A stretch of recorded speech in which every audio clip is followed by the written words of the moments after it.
I used to think Milwaukee tools were way out of my league. But frankly, that's just not the case anymore. By taking advantage of their M12 battery infrastructure, I've accumulated quite the collection. So let's dive right in and take a look at some of my favorites. So just like many of us, I started off my woodworking journey with plenty of Ryobi tools. But it was a simple Black Friday deal at the Poe that got me into Milwaukee. And since then, I've never looked back. So let's take a look at all the Milwaukee tools I've purchased over the last year in this compilation video. So I always thought Milwaukee was a brand out of my league with higher prices that I just couldn't afford. But this Milwaukee M12 fuel system changes all that. But it turns out this M12 fuel lineup is quite affordable, with many of the products being about the same price as some of Ryobi's tools. And I haven't regretted any of these red tools I've purchased, as they're just as powerful as some of the 18-volt tools. You know, all this talk about red tools reminds me of the old song Red Red Wine. If you were 8 when that song came out, you'd be 40 now. So let's not waste any more time and dive into my latest addition to my M12 fuel lineup. This is the M12 circular saw. Let's give it a look. And using the M12 system, there's a couple of different batteries you can get. You can get the big dogs like this one, or simply use the slender ones like I have. Now the larger ones typically have more amp hours and have a longer runtime, but I like the slender design of the small ones, as I'd rather have the smaller footprint of the tool and buy multiple batteries and then just switch them out as I need. And because of this, we're going to take a look at how this circular saw performs with these 1.5 to 2 amp hour batteries. So let's dive into this box and see what comes with this set. Now right off the bat, I'm loving it, as there doesn't appear to be a whole lot of pieces to this set. In fact, there's really only 3 pieces. There's the circular saw itself, a dust collection chute, and a framing blade. Now if we compare the size of this circular saw to my only other cordless circular saw, my Ryobi, you can see that this one's substantially smaller. And that Milwaukee is a full-size circular saw with a 7¼ inch blade, while this Milwaukee only has a 5 3/8, which is obviously going to give this saw some cutting limitations, but we'll get into that in just a moment. Let's first get this saw assembled. Let's first get that blade installed. After we unwrap the blade, it brings us to our first nice feature of this saw, and that's the fact that it does have onboard storage for a hex key to change out the blade. To install the blade, we're first going to want to find the spindle lock, which is located on the very front of the tool. With that spindle lock depressed, we can then take the hex key and remove the arbor by rotating the hex key in the clockwise direction. Then it's just a matter of sliding the blade in and tightening it down with the hex key, rotating it in the counterclockwise direction, making sure that your spindle lock is depressed. With the blade now installed, we can now install the dust collection chute. And you can actually do this in 2 different ways, a temporary fashion or a permanent one. If you just want to temporarily add this, you simply click it into place. But I want to permanently add this, so I'll simply take the screw and lock it into place. And just like that, we now have this thing fully assembled. Now let's take a look at the physical features of this tool. Let's start off at the top by taking a look at the handle. The first thing that you'll notice is it actually has 2 handles, a front handle as well as a pistol grip handle in the back. Not only is this setup very comfortable with its rubber grip, but it's also going to give you complete control of this tool. If we look right behind the front handle, you'll find the fuel gauge. After putting a battery in this tool, you'll be able to tell the battery charge. And the back handle is the control center with 2 buttons associated with it. First, you'll find the lock-off handle, which is on either side of the handle, giving you the ability to cut either with your right or your left hand. And it's this button that locks the tool until it's depressed. Once it's depressed, you can use the trigger, which is located right below it, to operate the tool. On the very front of the saw, you're going to find your sight lines, which will help guide you as you're making your cuts. And the foot of this tool really gives you a lot of surface to work with its 4.5 by 9.5 inch footprint. If we continue on to the front of the saw, you're also going to notice a couple of knobs. Let's take a look at what those do. Now, although it doesn't come with one, the first knob is for a parallel guide. You simply insert it into the hole and tighten it down with a knob on top. The second knob, which is on front, is for miter cuts, and it has a pretty extensive range going from 0 to 50 degrees. Simply take the knob and loosen it, find your angle, and lock it back into place. And once you're ready to return to 90, it really is a breeze, as it's got a locking foot and back to make sure that you're stabilized. On the left-hand side of the tool, you're going to find the guard lever. This allows you to easily raise and lower that blade guard. And the final knob on this saw, which is on the right-hand side, is to adjust the blade depth.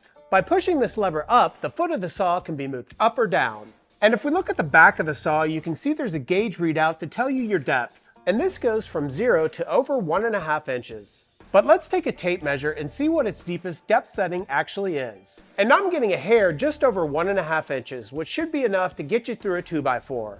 And finally, there's one last physical feature that I want to show you before we do some cutting. Let's take a look at the right-hand side of the tool. What we have on the back of this saw is called a raptor hook. This is perfect for hanging on a 2x4 as you're doing your work, giving you a safe and easy storage solution for your saw when you're in the middle of your project. Well, that's enough about the physical features of this saw. Let's put a battery in this thing and get to some cutting. With that battery in place, I first want to talk about a couple of unique features. First off is the almost instantaneous brake on this tool. If I release the trigger on this saw, you'll notice that the blade almost instantaneously stops, which is a heck of a lot quicker and safer than my Ryobi, which spins for a bit. The next pretty cool feature about this saw is the blower. Ha! Blower? I barely know her!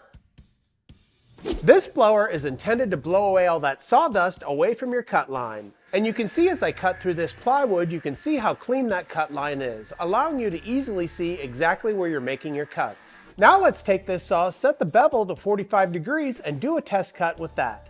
And I'll have to say, as I'm making this cut, it runs very smoothly. I'm not having to put any pressure on the saw at all. And the results really do speak for themselves. A nice clean cut at 45 running down the entire piece of plywood. And I'm actually pretty amazed at how accurate this is when I put my digital angle finder right on top. Now let's test out the saw's dust collection. Let's first do a cut without dust collection. So I'll make this first cut and take the 2 pieces of wood with the sawdust on top and place it onto my table. And here you can see we've got quite a bit of dust resting right upon that cut line. Now let's try it with dust collection, and in this case I'll be using a Festool dust collector. And although the dust collection didn't pick up all the sawdust, you can see the remarkable difference between using a dust collector and not using one. And there's one last test that I want to do. Let's take a look at the box. If we look at the box, you see it says up to 190 cuts on a 2x4 per charge. Now I don't have one of Milwaukee's larger M12 batteries, but I do have a 2 amp hour battery that's fully charged. And if I put it in the saw, you can see it has 4 bars letting me know it's fully charged. So I'm going to take my speed square and take it over to a 2x4 and see how many slices I can get off that 2x4. I'll have to say, as I'm cutting this, the saw feels just as powerful as the first cut until the very end. But the end did come, and as you can see, I've got quite a few chips here on the floor. So let me pick them up and count them and see how many cuts we got. And the final tally was 56 cuts, which is pretty impressive for one of their smaller 2 amp hour batteries. Well, I'm pretty impressed, and I had a lot of fun showing you this Milwaukee M12 circular saw. So I got wrapped up into the Milwaukee M12 fuel lineup when the PO was having an excellent deal on a Milwaukee kit. They were selling their drill and driver kit with batteries and a charger for under $100, so this was something I just couldn't pass up. I remember the first time I checked out Milwaukee, I ended up getting a tattoo. I only got it there because my parents told me if I was going to get one, to get it in a place that didn't really matter. And it was this drill and driver that got me hooked, and I quickly moved on to their powerful crown stapler as well as their multi-tool. And there really are 3 reasons why I like these tools so much: size, ergonomics, and durability. First off is size. Because of the compact design of the M12 battery, it's allowed these tools to become smaller than most cordless tools on the market today. Next up is ergonomics. Because of the battery's sleeker, smaller design, it allows most of the tools to accept the batteries right in the tool handle, which not only provides more balance with the tool, but it also puts the weight of the tool right in the palm of your hand. And lastly is durability. These tools feel quality right out of the box, and as you just saw, I've dropped them a number of times on my concrete floor and they've barely even gotten a scratch. And because of this, I'm excited to add a couple more of these tools to my inventory. So let's not waste any more time and dive into my first of 2 new additions. So our first item of the day is the M12 installation drill and driver. Let's check it out. Hey, what's a drill's favorite dance? Well, it's the twist, but they do like to waltz on occasion. So there's a reason why I got this drill, and that's because I think it might be a great alternative to another drill that I absolutely love that I spent an arm and a leg on. And that drill is, of course, the amazing Festool CXS. When I bought this drill, I had absolute sticker price, as these drills retail for $400. But I was able to pick up this Milwaukee installation driver for just $124. So let's take it out of the box and see what it comes with. The first thing that you'll notice is it comes in a nice zippered carrying case, and you can see there's a few pieces here. Let's get it out of the case and take a look.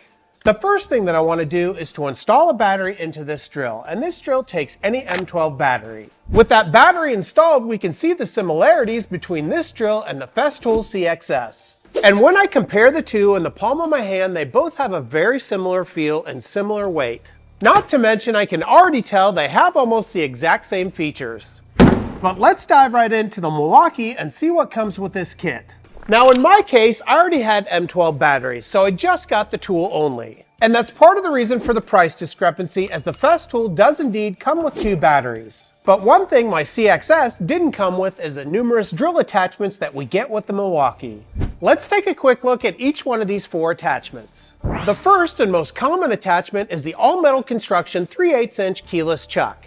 To attach this chuck, it really couldn't be more simple. All you do is depress the edge on the bottom of the chuck. And with the edge depressed, it easily slides onto the end of your drill. And the keyless chuck works like any other with positive clicks once your bit is secure. Now, having a keyless chuck like this is an excellent way to make this a compact drill, but what if we want to use it as a driver? Well, there's an attachment for that, as this drill also comes with a 1/4" hex attachment. To switch out this attachment with the keyless chuck, we'll simply depress the collar on the chuck and remove it. Then in the same fashion as we did with the chuck, we'll depress the collar of the hex attachment and slide it onto the drill. And the hex attachment works like any other impact driver by pulling on the tab to insert your bit. And just like with any other impact driver, once that tab is released, the bit is locked into place. The third attachment of this 4-in-1 set is probably one of my favorites, and that's the 90-degree attachment. This attachment is used in combination with the hex attachment. Let's first attach the 90-degree attachment to the drill. And with the 90-degree attachment connected to the drill, we can now connect the hex attachment. And with everything connected, you can easily get into those tight spots that you normally couldn't fit your driver into. But that impact driver attachment isn't the only attachment that works with this 90 degrees. If we remove that driver, you'll also see that the keyless chuck works just as well, allowing you to quickly drill out holes in awkward positions. But that's only 3 of the attachments, and we've got one more. The last attachment is called the offset attachment. Let's attach it to our drill and see how it works. It's this attachment that really allows you to get into some tight spots. If we look at it closely, you'll see that it's a hex attachment, and this allows you to install any hex bits. And the bits are held in place with a strong magnet, and the magnet is so strong you can even lift the entire drill by the bit. The real power of this attachment is it allows you to have your bit almost entirely flush with the top of your drill. This can allow you to get right up next to the edge of where you want to use the tool, or even might be an excellent way to drive in pocket hole screws. And the fact that you get all 4 of these attachments for $124 is a real selling point for this drill. In fact, you can get this whole Milwaukee kit for less than the price of one right angle attachment from Festool, coming in at $135. But we need to take a look at the unit itself. Let's take a quick look at some of its features. Let's start off by taking a look at the handle. First off, just like the Festool, this has got a very comfortable rubber handle with a pistol grip. On the bottom of the Milwaukee handle, you'll find the battery, while the Festool battery runs along the entire bottom of the drill. You know, I once connected a 20-volt battery instead of a 12-volt battery. When that fire alarm sounded, it wasn't a drill. Or was it? In front of the handle on both tools, you'll find a hand guard, which have a lot of the same features. First off, they have attachable clips that can go on either side of the tool. Both tools also have a bright LED light to guide your way as you're using the tool. On the left-hand side of the Milwaukee, you'll find the fuel gauge, which is essentially a battery indicator. While on the Festool, the battery indicator is right above the LED light. In front of that handguard on both tools, you'll find a magnet, which is perfect for placing your bits when they're not in use. If we look at the top of both drills, you'll notice that both drills are 2-speed drills, with the Festool having a first gear at a maximum of 430 RPMs and the second gear at 1300 RPMs, and the Milwaukee at one gear having 400 RPMs and the second gear having 1600 RPMs. Right in front of that speed adjustment, you'll find the torque collar on both drills. Not only do both these units have a drill setting, but they also have an adjustable clutch, with the Milwaukee having 16 settings and the Festool having 12. And finally, the last feature that both of these tools has is the forward and backward setting as well as the lock setting. With the Festool, it's purely mechanical with the button on the side, while the Milwaukee has a push button style that you can even lock by holding down the button. And I don't see any extras that the Festool has over the Milwaukee other than the extra price. Unless you're looking for a little plastic to collect dust in your shop. And that's exactly why I wanted to check out this 4-in-1 driver and see how it compared to the Festool CXS. Well, once again, I'm super pleased with my latest M12 addition to the shop, but we've got another tool to take a look at, so let's start talking about it. So if you've been watching this channel for any period of time, you'll know that one of my favorite tools is my Ryobi Airstrike brad nailer. I've had this thing for years, and frankly, I have no complaints, other than the fact that it's a brad nailer. You see, in a recent project where I built this floor desk lamp, I attached all the slats with brad nails. And it was at that time that I really wished I had had a pin nailer, as when I was attaching those slats, I could actually see the heads of those nails. If you're unfamiliar with the difference between a brad nail and a pin nail, it has everything to do with the gauge of the nail as well as the head of the nail. First off, let's talk about the gauge. Contrary to what you may think, a larger gauge like the 23 gauge is actually smaller than an 18 gauge. And it's the 23 gauge that you'll typically use with a pin nailer versus the 18 gauge for a brad nailer. But that's not the only difference. Let's take a look at the head of a brad nail versus a pin nail. If we take a look at a brad nail, you'll see that it's actually in the shape of a T and it has a head on it, versus a pin nail, which is just a straight piece of metal. And if we compare the two right next to each other, you can see that a brad nail is much more visible on the left than the pin nail on the right. And that's exactly why I wanted to get this next Milwaukee M12 tool. This is the Milwaukee 23 gauge M12 pin nailer. Let's check it out. Did you hear about that guy that was attacked by the lady with the upholstery nail gun? Yeah, he's all right. He's recovered now. So once again, since I already had some M12 batteries, I only went with the tool only. And this thing was a little bit more expensive at 179 bucks. Which may seem like a lot until you compare it to the Ryobi, as the Ryobi pin nailer is only $20 cheaper at $159. Now, I don't have a Ryobi pin nailer to compare this Milwaukee to, but I do have a brad nailer, and the size is quite comparable. So let's get this out of the box and take a look. One of the first things that you'll notice is the difference in size between these two nailers. I barely know her. Oh! Yes, sir, there it is. And a lot of this has to do with the battery itself. Instead of using large clunky batteries, this uses the M12 system. And this once again not only makes a huge difference in the weight of the tool, but also the balance. But I'm more interested in the features of this tool. Let's start to take a look at those. First off, once again, this tool's got a soft rubber grip and a pistol trigger. Not only does this gun have a trigger, but you also may have noticed the little tab below that trigger, and that's the lock-off button. This button is a nice safety feature that must be depressed before the gun is operational. If we travel down to the end of the handle, you'll once again find the M12 battery input. And a nice thing about this tool is you can stand it on end with or without the battery in place. If we look right in front of that battery on the left-hand side, you're going to find the fuel gauge, which is once again a battery indicator. And just in front of that fuel gauge, you'll find a dual-sided belt clip that you can attach to either side of the tool. To load this nailer, we'll want to install pins into the magazine. You know, last time I used a pin nailer, I used it on a voodoo doll of my enemy. Turns out I cured his backache and he quit smoking. Simply depress the tab on the bottom of the magazine and its spring-loaded action will open up that magazine. With the magazine open, we can insert our pins, making sure that the arrows are pointing in the appropriate direction. Then we can push up on the magazine until it locks into place. With our nail gun now loaded, we can turn it around and take a look at the other side. This is where you're going to find the depth adjustment knob. By rotating the knob downward, you can increase the depth of your pin. So you may be asking, what size pin nails can this smaller unit take? Well, as expected, if we look at the very bottom of the magazine, you can see it takes 23 gauge pin nails, but it also takes 1/2 inch all the way up to 1 3/8 inch. If we look right above that labeling, you'll see there's onboard storage for a hex key that allows you to adjust any of the hardware on the tool. And finally, the last thing about this magazine is it does have a window to tell you whether or not you have any more pins left.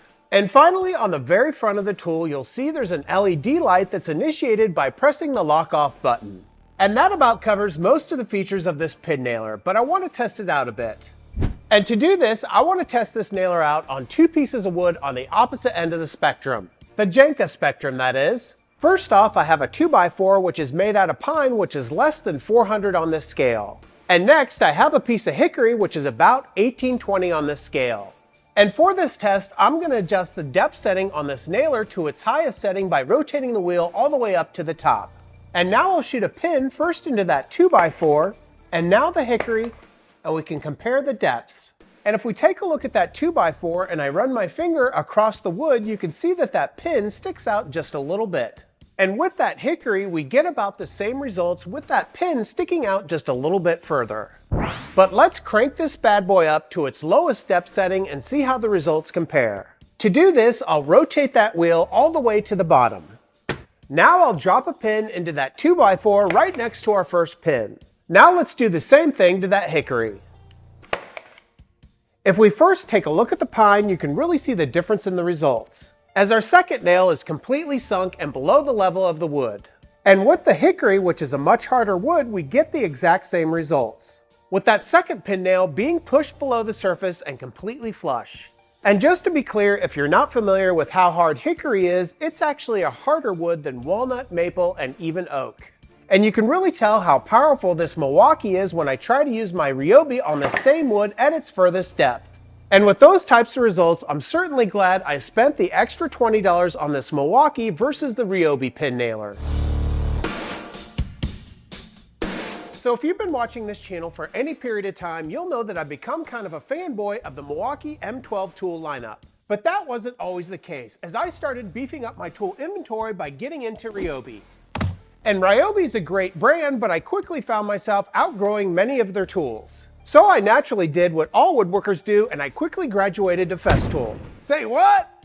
Well, maybe that was back when I was making money, but there's a lot of great brands in between these two tool brands. And the price range between these two jigsaws is really quite substantial, with the Ryobi being just about $50 and the Festool being 9 times that at about $450. And I just picked up this Milwaukee for $123, so let's get it out of the box and see what it comes with. So one of the nice things about this tool is there's not a whole lot of pieces here. In fact, there's only 3 pieces in the entire box. And these 3 pieces are the anti-splinter plate, the dust cover, as well as the vacuum hose adapter. And these 3 pieces are extremely easy to install. The vacuum hose adapter slides right into the back of the tool, the anti-splinter plate slides right into the base of the tool, and the dust cover clips right onto the front. And just like that, everything is put together. Now, a couple of things about these pieces. One of the first things that you'll notice is that dust collection hose is pretty long. In fact, if we give it a measure, it's about 8¼ inches beyond the base of the tool. But there's a reason for this madness. If we look right here, this allows you to attach some larger batteries to this M12 tool. If we look at the splinter guard, you'll notice it's raised above the base of the tool due to the shoe cover. This means in order to have that splinter guard effectively reduce tear out, you're going to have to remove that shoe cover. As you can see, when that shoe cover is removed, the splinter guard is essentially flush with the bottom of the tool.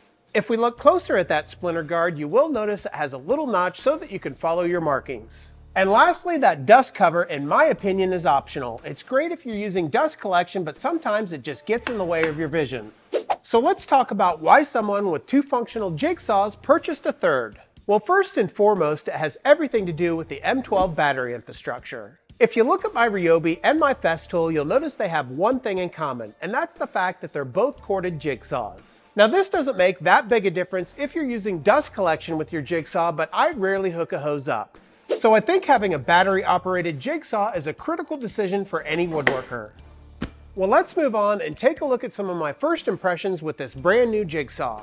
One of the first things that I noticed is this tool is very ergonomic. It's got a very comfortable barrel grip, and the weight is just over 3 pounds 9 ounces. And that weight is without the battery. If I add a 2 amp hour battery, we're looking at just under 4 pounds. Which is great for fatigue, as my Festool is over 4 pounds and the Ryobi over 5. But let's dive into some of the features of the Milwaukee. In keeping with the ergonomics, you'll see that the on and off button is perfectly placed on the side of the tool for your thumb. Directly behind that on and off switch, you're going to find the fuel gauge, which is essentially a battery indicator, with 4 LED lights to show you how much juice is left in your battery. Speaking of LED lights, let's look at the front of the tool. Whenever you turn the tool on, an LED light will automatically light up your workspace. And this light will stay on for approximately 10 seconds after you turn the tool off. But that's not the only way you can control the light of this tool. If we look at the very front of the tool, you'll see there's a light button. By depressing the button, you can either turn the light on or off, and once turned on, it will stay on once again for about 10 seconds. Right below that light button, you're going to find a little rotating tab. It's this tab that controls the toolless blade changing. By rotating the knob, you can quickly and easily remove the blade and replace the blade with ease. And as you may have noticed there, this saw takes your standard T-style blades. Speaking of blades, let's once again take a look at the foot cover of this tool by removing it. If we look inside of this cover, you'll notice there's an area with the ability to store up to 2 extra blades, which is great because I'm always losing these blades. In fact, I can only find 1 blade in my entire shop right now. The next thing that I want to take a look at is the speed adjustment for this tool, as this tool is variable speed. Right behind the head of the tool, you're going to find a little dial, and this dial goes from 1 to 5. And this corresponds to the number of strokes per minute, with the 1 being at 800 strokes per minute and the 5 being at 3000 strokes per minute. But there's also an A setting with this jigsaw, which stands for automatic. This starts the jigsaw out at 1500 strokes per minute and then goes up to 3000 strokes per minute. And it's this setting that can be excellent for starting off your workpiece and not tearing into it too aggressively in the beginning. Now let's talk about the movement of the blade, as there's a couple of different settings for blade movement. If we look at the side of the jigsaw, you'll see there's a little lever that goes from 0 to 4. This setting corresponds to the movement of the blade. With the setting set to 0 on the saw, the blade will simply move up and down. This setting typically provides a slower cut, but oftentimes a cleaner cut. But if you're looking for a more aggressive cut, you can change the settings to an orbital cut, which is settings 1 through 4. This can blaze through your material a little bit more aggressively, but can also sometimes have a little bit more chip out. But what if you don't want to make a 90-degree cut? Well, this jigsaw can handle that as well. If we look at the very back of the tool, you're going to find some onboard tool storage, as there's a hex key that's stored right in the foot of this tool. If we insert the key into the base of the tool, you can loosen up the hex bolt that holds the foot onto the tool.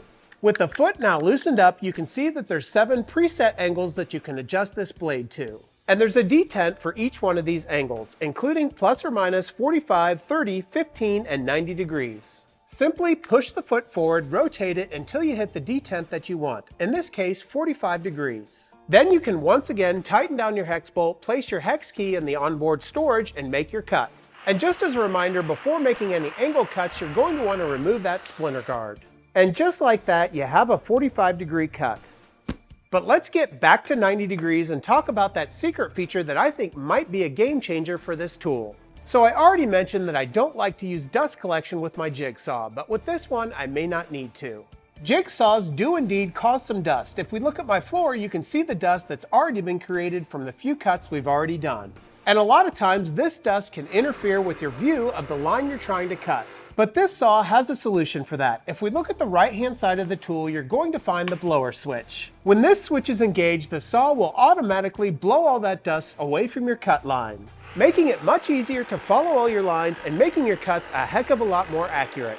And that's a pretty nice feature to have when you don't have access to dust collection. But let's do one final comparison with dust collection.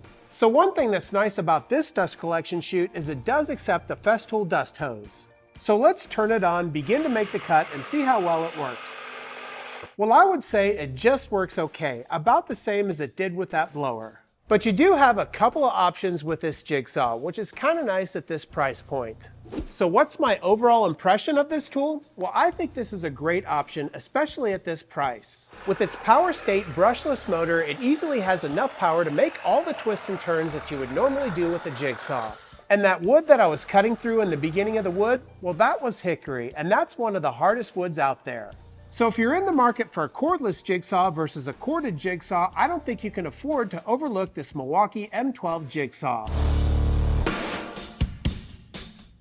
Tool brands are a dime a dozen, and one brand that I've never taken a look at is Milwaukee. And one of the reasons I've never taken a look at them is because I've been locked into the Ryobi infrastructure with their phallic batteries. But it was a recent video that I did that made me start to think about whether or not I wanted to get into another battery infrastructure. And in that video, I took a look at the Black Zero drill. And I've been using this drill as my primary drill for about 2 months now. And frankly, I don't have a whole lot of complaints. It's a powerful drill and I love the pistol grip on it. But after using it for a couple of months, I do have two complaints. The first one is this right here. This bad boy isn't cheap. My second complaint is how you change the direction of the drill. The little button that you press with your thumb is almost too convenient, as I always inadvertently press this during the middle of my project. But I do like the fit and the feel of this drill. And for somebody that obviously needs another drill and driver, I thought this would be a great time to head over to Home Depot and see what they got. So let's head to the Po and see if they've got anything as interesting as the bronze fawns in Milwaukee. And that's a real thing. So when I moved into my new house, I immediately bought Home Depot stock, as this Home Depot is only 4 miles away from my house. And I've come to realize that not only do I need to Google deep and Amazon deep, but I also need to Home Depot deep to find any good deals. So I immediately headed over to the Milwaukee area and found that all the tools were locked up better than some of our prisoners. And this is where I really had to take a close look at the tools and their prices. And I found this. That's right, the drill and driver for $99.99. And I had to do a double take, as that was actually cheaper than just buying one of these individually. So of course, I had to jump on this opportunity, as I would actually be losing money by not buying this tool. Trying to use the same logic my wife does. So let's see if I made money off this drill and driver set. So what we're going to be taking a look at today is the M12 2-tool combo set. Let's get it out of the box. So inside the box, everything is packaged in a nice little bag, which we can immediately throw away. Hold up a second, I may actually have a use for that bag. This little sack is perfect for balls, making it an ideal ball sack. The typewriter was invented in Milwaukee. Let's take a quick look at what comes inside that sack. And there really is quite a bit here. You'll get the owner's manual along with some marketing material. You'll also get the drill, the driver, a battery charger, and 2 batteries. That's right, 2 batteries. Now these are only 1.5 amp hour batteries, but the set does come with 2. Now my first impression with this drill and driver is actually a little bit negative, as these are quite a bit heavier than what I was expecting. Now this drill and driver doesn't feel as heavy as my Fest tool, but it is considerably heavier than my Black Zero. But let's put them on a scale to compare. Let's start off with what I perceive to be the heaviest, the Fest tool. And this Fuji drill comes in at 2 pounds 8 ounces. Now let's check out what I perceive to be the lightest, the Black Zero drill. And the Black Zero comes in at 1 pound 12 ounces.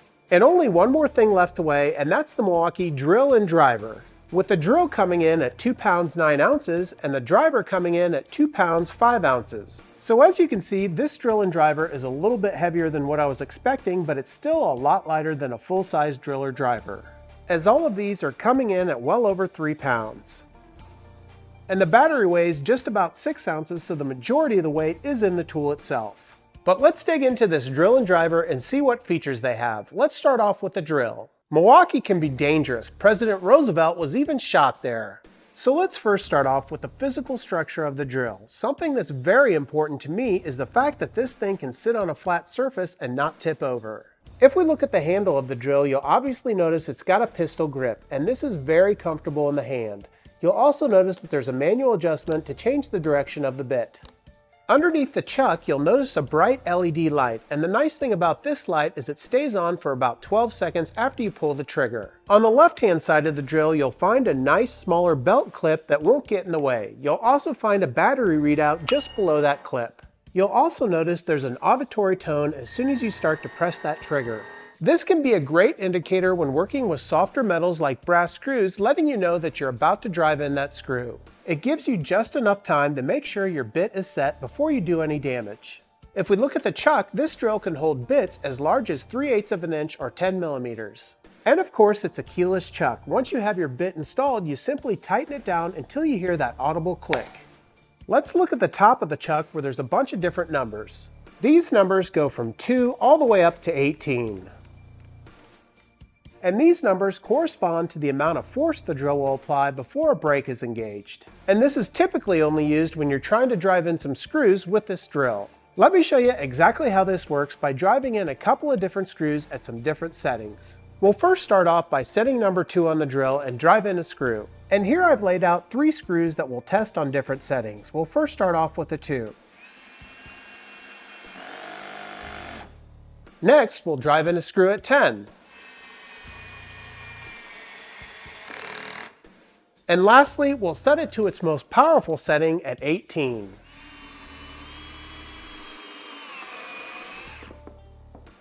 So let's take a closer look at the results. If we look at all three, you can see there's a significant difference between all three screws. Screw number 2 is obviously way above the wood surface, and it didn't take long before that brake engaged. When the drill was set to the 10 setting, it took a little bit longer for that brake to engage, and the screw is right at the surface of the wood.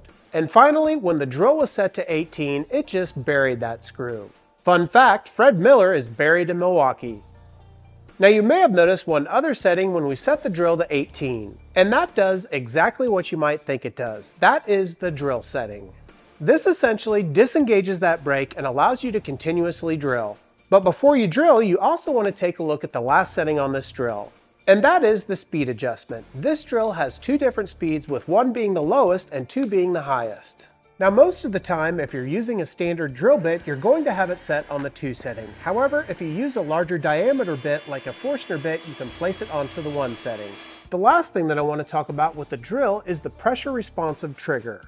The softer you press on the trigger, the slower the bit will go, and the harder you press, the faster that bit will go, allowing you to have a lot of control into whatever you're drilling or driving into. Well, that pretty much covers all the features of that drill. Now let's start to dig into that impact driver. And I'll have to say, the impact driver is more of a one-trick pony. There's not a whole lot of bells and whistles here, but we need to take a look at it. Just like with the drill, the batteries click right into place, and it's got a comfortable pistol grip with a mechanical directional change. It also has that onboard battery indicator, that little clip, and an LED light to show you where you're driving your screws. It also has that trigger pressure speed adjustment so that you can dial in the speed of your bit. But let's take a look at the main difference between these two tools, which is located at the chuck or the collet, which accepts impact driver bits. And an impact driver bit is essentially a hexagonal bit with a little knob on the very tip. It's called just the tip. If we look at the difference between a standard bit and an impact driver bit, you'll notice that the impact driver has a long slender area right before the tip of the bit. It's this long slender area that absorbs a lot of the stress that's provided by the torque of the impact driver. Now, although you could use an impact driver as a drill if you had a hexagonal drill bit, it's not really intended for that purpose. This tool is essentially dedicated to driving in screws. An impact driver uses a combination of a hammer, spring, and internal rotation to create a concussive force that drives in a bolt or screw. So let's drive in a screw with our impact driver and see how it compares to our drill.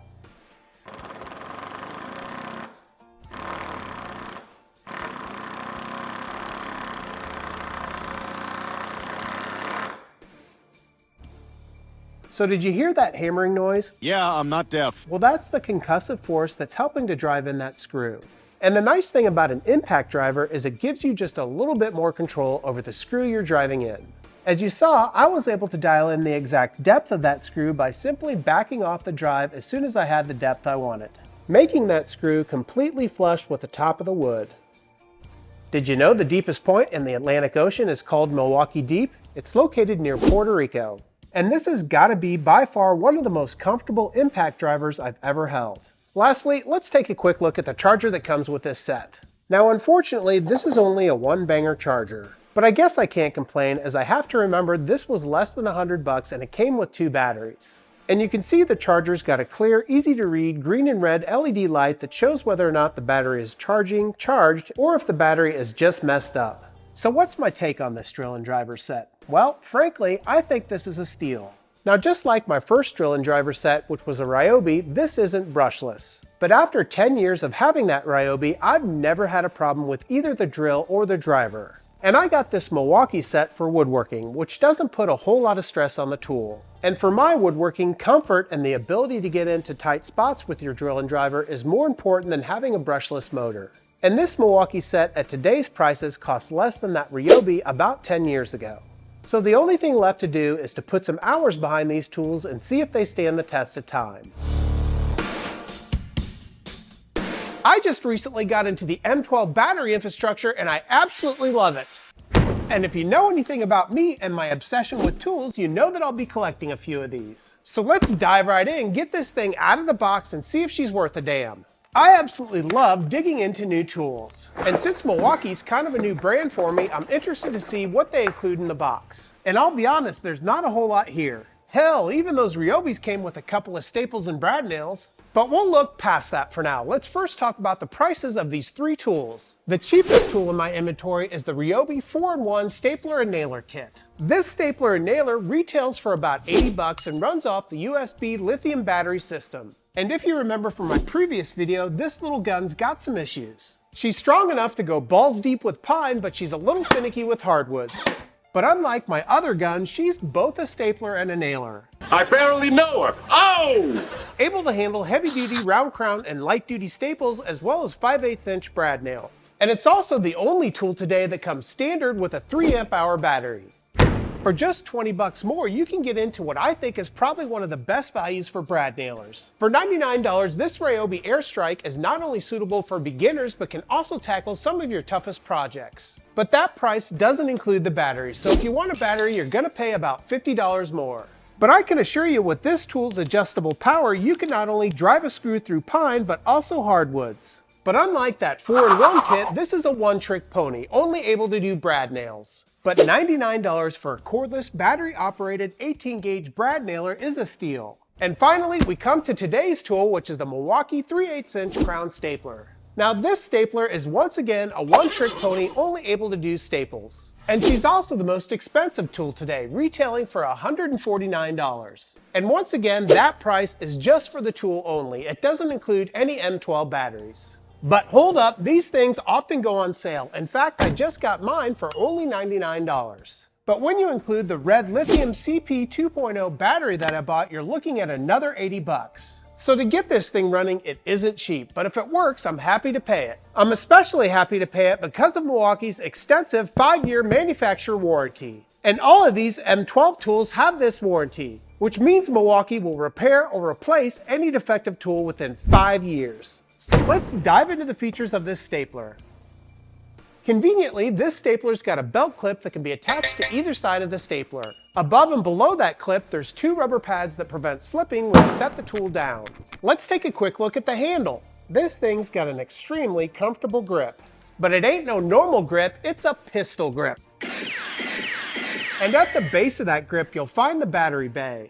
And this bay accepts any Milwaukee M12 battery. Just above that handle, you'll find what they call the fuel gauge, which is the simple 4-level LED battery gauge. If we go just a little bit up and to the right of that fuel gauge, you'll find the power adjustment. And this is just a simple plus and minus gauge that you adjust with a small little wheel to adjust the tension of the staple. And there doesn't appear to be any positive stops or maximum or minimum levels, so I'm a little confused by this gauge. People are idiots. But we'll play around with it once we test it out. If we look at the front of the tool, you'll find the staple magazine. With a simple pinch on the bottom, this opens up like any other stapler. Once open, you can load it up with your favorite staple, in my case, a 3/8" 10mm staple. Now that we're locked and loaded, let's take a look at the side. This is where you can get a clear-cut picture of how much ammunition you have, as well as see if you have any jams. And last but not least, we have the workpiece contact bracket. It's this little black tab that has to be engaged before you can drive in a staple. And that just about covers all the features of this stapler. So let's test out this sucker and see how powerful it is. Now, as you just saw, I loaded this bad boy up with 10mm 3/8" staples, but what other type of ammunition can this thing take? To find out, let's take a look at the back of the box. And here you can see it takes anything from a 1/4 inch all the way up to 9/16 of an inch, going from 6mm all the way up to 14mm. So what I have installed in here is right in the middle. Let's test this thing out. And I'm gonna go to both extremes here, grabbing a 2x4 and some white oak. To start off this test, I'm gonna shoot a staple into both pieces of wood on the tool's lowest setting. So we need to roll back that knob to decrease the pressure. And this is where this tool gets a little bit confusing, as there's no stop or indicator to let you know what level you're at. So I just spun this wheel for a bit, hoping that I'm at its lowest setting. Let's start off with that 2x4. Now if we take a closer look at that 2x4, you'll see that both staples are completely flush with the top of the wood, and there was no resistance whatsoever. So I'll be interested to see what the difference is once we jack up that tension. Now let's do the white oak on that low setting. And that once again went in very easily. If I had to compare it to the pine, I'd say it's just a little bit more proud. Now, since it's essentially shooting flush on both pieces of wood at its lowest setting, I have no idea what it's going to do when we jack that tension up. So let's twist that knob up and see how it compares. First up, on the pine. And I'll have to say, I don't see any difference at all. Just like before, both staples are fully seated and completely flush with the top of that wood. But let's see if there's a difference with the white oak. Well, once again, not too much of a difference. Let's take a closer look. Once again, both sets of staples are completely seated and flush with the top of the wood. And this just goes to show that even at its lowest setting, this powerful stapler is strong enough to not only go through pine, but also hardwoods. And after playing with this stapler for a bit, I did kind of find a counterintuitive power indicator. When the stapler is at its most powerful setting, this little window on the side will be completely black. But as we rotate the tension down, that little window will slowly turn red. And there is actually a positive stop both for its highest setting and its lowest setting. It just takes a heck of a lot of rotations. So a pretty impressive little stapler, and I really like the fact that it's powered by these M12 batteries. So we all know it's an absolute fact that Milwaukee's killing the game with tools. Milwaukee's not only known for their tools, but also their beer.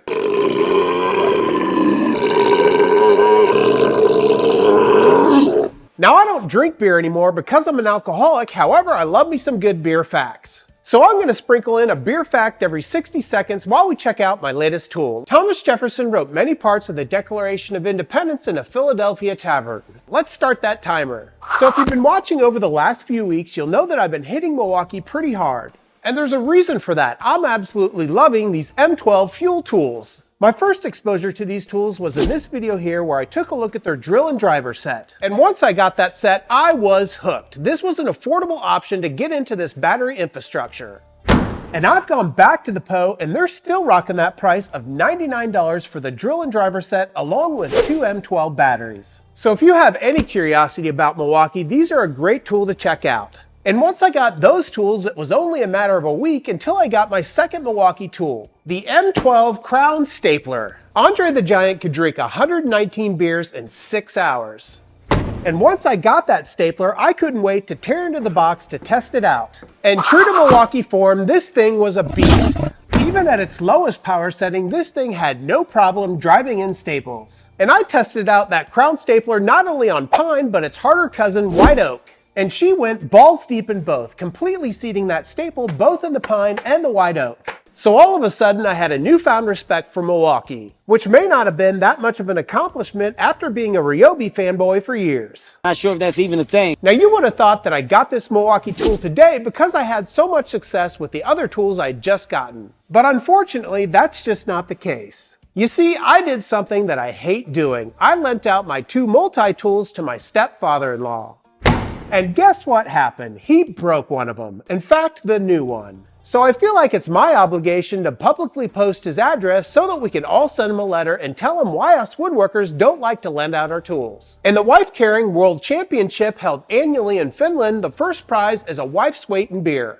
But maybe I should be thanking him, as this gave me an excellent excuse to patronize the Poe and check out our next tool. Let's get into it. This is the Milwaukee M12 multi-tool. Let's check it out. So the first thing that we need to do is to get this bad boy out of the box. And if I've learned anything from purchasing Milwaukee tools, they're stripped down with no accessories. I'm going to have to immediately eat my words, as this tool actually came with some. Inside the box, you're going to find the multi-tool along with a hex key, sanding pad, saw blade, and some sandpaper, including a 60, 80, 2 120s, and a 240 grit. Before we fiddle around with those accessories, let's take a tour of the tool itself. Now, I just purchased the tool only as I have a couple of batteries. And that means it's probably a good time to talk about the price. This thing is very affordable at under 80 bucks. Now that's a great price, but if you don't have a battery, you're looking at about an extra 60 bucks. And believe it or not, that's actually cheaper than what I paid for my broken Ryobi that was just the tool only. In the 1980s, a beer-drinking goat was elected mayor of Lajitas, Texas,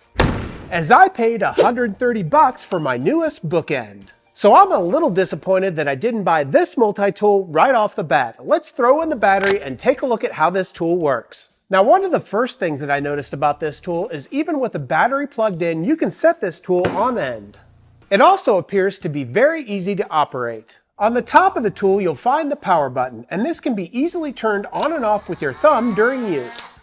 On the side of the tool, you'll also find a couple of other features. When you flip the tool on with your thumb, the fuel gauge lights up, and this is a red LED display showing your battery life. Right below that fuel gauge, you probably noticed the dial. This knob adjusts the speed of oscillations going from 1 all the way up to 12 at its highest. And those oscillations per minute go from 5,000 at its lowest to 20,000 at its highest. Now let's look at the head of the tool to see how that works. And this is where we get to play with some of those accessories. This multi-tool accepts most blades with just an adjustment with the hex key. Old Vikings believed in their heaven there was a giant goat whose udders provided an unlimited supply of beer. To attach different accessories, you simply take the hex key and unscrew the accessory bolt to expose the outer flange.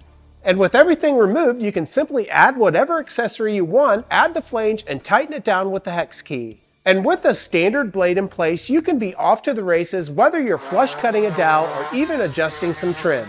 Now the majority of the time you're going to be using that blade, however there will be some times when you use this as a sander. And to convert this multi-tool, it's as simple as replacing the blade with a sanding pad and adding the hook and loop sandpaper. And with its oscillating motion and triangular pad, you can not only get into those tight spots, but you can also clean up those dowels you just cut off. And most importantly, you get all these features in a sleek tool without a clunky battery. Now 9 out of 10 days, I think you'll see me grabbing the Milwaukee over the Ryobi. But I did want to show you one advantage the Ryobi has over the Milwaukee. And that has everything to do with blade changeout. Instead of having to grab a hex key, all you have to do with the Ryobi is flip a switch. The Great Pyramids were built under the influence. Workers were paid daily in rations of beer, about 4 liters. Since we all know we tend to lose these little guys from time to time, it can be difficult to find them when we go to switch out those blades. So the Ryobi completely solved this problem. By lifting the tab on the back and removing the pin on the front, it's completely eliminated the need for an Allen key. As once that pin's removed, you can quickly switch out the blade. And once that blade's in place, you simply replace the pin, flip the tab, and you're good to go. Giving the Ryobi a few extra points. Pretty impressive, right? And it's hard to believe that you can get some of these Milwaukee tools for the same price as Ryobi. And I can guarantee you the tools we took a look at today will not be the last Milwaukee tools we look at. Well, thanks so much for joining me today. If you haven't already, make sure you hit that subscribe button, leave a like, leave a comment, and share this video, as it really does help out this small woodworking channel. Also, if you haven't already, check out my website, FlynnDoggWoodwork.com. There you can find all sorts of fun woodworking accessories like all the t-shirts that I wear in my videos. And lastly, if you'd like to support the channel, check out my channel memberships, where you get early access to all my videos as well as one member video a week. Well, once again, thanks so much for joining me today on this compilation video. I hope everybody has a great week, and we'll see you again next time. Take care as always.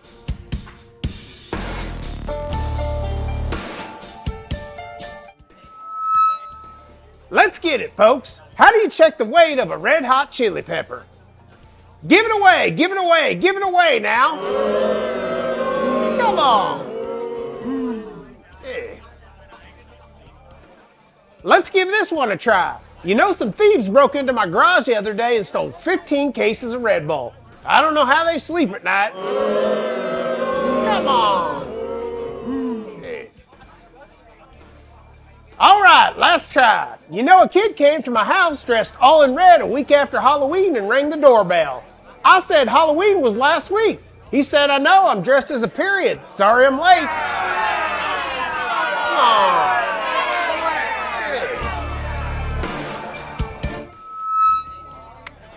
Did you hear Zambonis went on strike from the NHL? I'm sure they'll resurface again.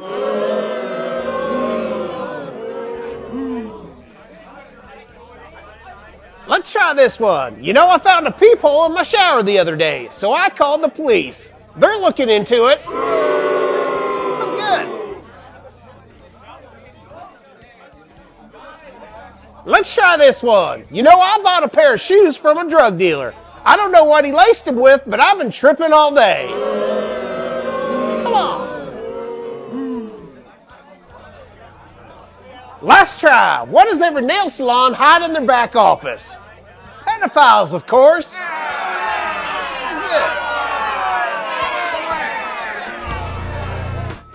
Giddy up, let's go. So a burglar broke into my house last week, so I put a red laser right on his forehead.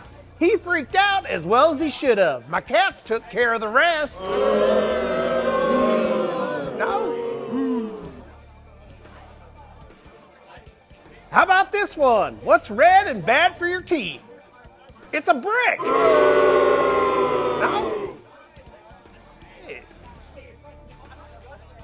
Let's give this one a shot. You know, red, white, and blue stands for freedom here in America. That is, unless it's flashing behind you.